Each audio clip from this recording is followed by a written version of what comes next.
Gente, deixa eu explicar uma coisa aqui sobre o Reels que eu postei ontem, que tá dando bastante comentário aí, sobre o cônjuge deixar de ser herdeiro necessário, tá, gente?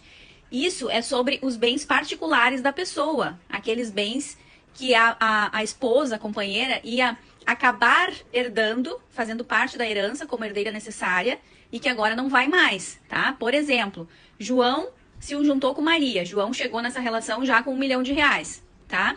Ao longo da união estável, ele juntou mais 1 milhão com Maria. Maria vai ter direito a esse 1 milhão em caso de separação. Metade, né? Se for no regime da comunhão parcial de bens. Isso não muda. Se for na separação total de bens, Maria só vai ter direito na parte que está em nome dela. Agora, em qualquer regime, antes, Maria era herdeira nos bens particulares de João com a mesma cota parte dos filhos. Então, por exemplo, João casou com Maria e já tinha 1 milhão, bens particulares, tá? Na comunhão parcial de bens, eles juntaram mais 1 milhão, bens do casal. Nesse, Maria já tem metade. Agora, se João morrer, Maria não vai mais receber aquela parte que ela teria direito a 1 milhão dos bens do João, que já eram do João antes, entendeu? É só isso que mudou. Muito justo, né? Porque afinal, se ele já chegou na vida de Maria com aqueles bens, o que ela contribuiu para querer ser herdeira daqueles bens? Nada, né? Ah, mas e na separação total de bens, a mulher vai sair sem nada? Bom, esse era o objetivo da separação de bens, né? Sempre foi. Aliás, as pessoas perguntavam, mas por que se eu tô dizendo que eu não quero que a pessoa receba nada, por que se eu morrer ela vai receber? Se os bens fui eu que conquistei? Na separação total de bens, que é o regime mais adequado para se casar, porque estimula os dois a prosperar e ninguém se atirar nas cordas, tá? E as questões envolvendo o lar vão ser também divididas entre o casal. Então, eles vão buscar o sustento na rua e vão também dividir os afazeres domésticos. O cuidado dos filhos, principalmente, é o que vem estabelecido agora no Código Civil também. Que os dois contribuem na proporção dos seus ganhos para a economia doméstica, tá bom? É assim que tem que ser.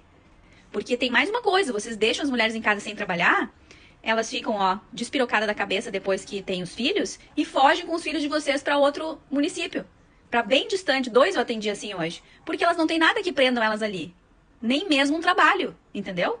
Então é muito comum, como elas não têm nada que prendam elas ali, elas darem, o vazare da cidade, do estado. Vão para outro lugar onde elas têm algum familiar. E deixam o pai sem o filho. Roubam os filhos, literalmente. Por quê? Porque a gente tem umas advogadas e uns advogados, desculpem meus colegas, mas vocês não têm boa índole. Vocês estimulam esse tipo de coisa. Dizem pra mulher, vai e ajuiza ação lá quando a criança estiver lá. Isso é roubo de menor, tá? Porque ainda é feito sob ameaça e coação. Então a gente vai começar a mover ação contra essas mães. Porque isso aí não pode acontecer e o judiciário não pode passar pano pra isso. Isso é loucura na cabeça dessas mães. Agora, voltando aos bens, a questão patrimonial. Se cada um está trabalhando e contribuindo por igual na proporção dos seus rendimentos para o crescimento patrimonial, cada um sai com o que conquistou na hora do divórcio, né? E na hora da morte também, meus caros.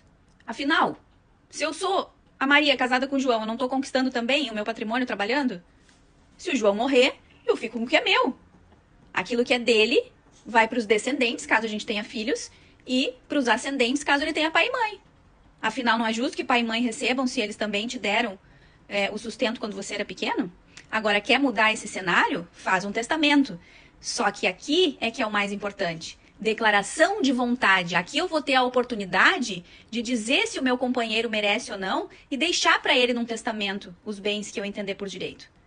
Agora, não o Estado dizer que se eu morrer mesmo na separação total de bens que eu tinha escolhido, eu tenho que deixar para a pessoa, que de repente estava até me traindo já, que não merecia isso. Ou, por que não dizer, né? Abre margem até para eu morrer. A pessoa desejar minha morte, ou até querer me ceifar a vida, porque sabe que eu tenho bens particulares para deixar para ela, mesmo na separação total de bens. Entendeu, minha gente? Então, não é injusto, não. É justo. Porque aí vai depender da declaração de vontade das pessoas e não da imposição da lei. Se eu sou casada, Maria casada com João, na separação total de bens, os dois trabalham, os dois prosperam, cada um sai com seus bens no caso do divórcio e, em caso de morte, também. Agora, se João quiser deixar algo para Maria ou Maria quiser deixar algo para o João, ambos reconhecem o outro como herdeiro dos seus bens particulares em testamento. É isso. Aí sim, declaração de vontade. Entendeu? Ah, doutora, mas os filhos também podem matar a gente? Pode. Mas aí vai fazer o quê? Não conquiste nada, então.